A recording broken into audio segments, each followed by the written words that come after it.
জান্নাতীদেরকে reception দেওয়া হবে।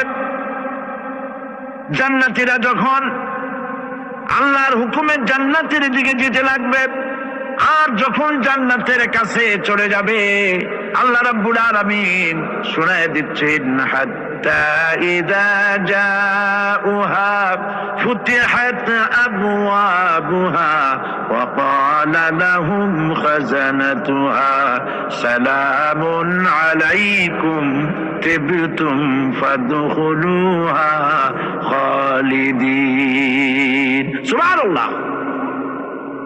জান্নাতীরা যখন জান্নাতে প্রবেশ করার দরজার মুখোমুখি হবে, তার রক্ষীগণ তখন বলবে, সালামুন আলাইকুম, আল্লাহর শান্তি তোমাদের উপরে বর্ষিত হোক।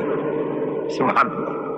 দুনিয়ার টাটকা টাটকা সুখগুলি দুই পা দিয়ে ঠেলে দিয়েছো, টাটকা সুখগুলি গ্রহণ করো নাই, হারাম খাও নাই, আল্লাহর দ্বীন কায়েমের জন্য রক্ত দিয়েছো, জীবন দিয়েছো, কষ্ট করেছো, আল্লাহকে ভয় করেছো।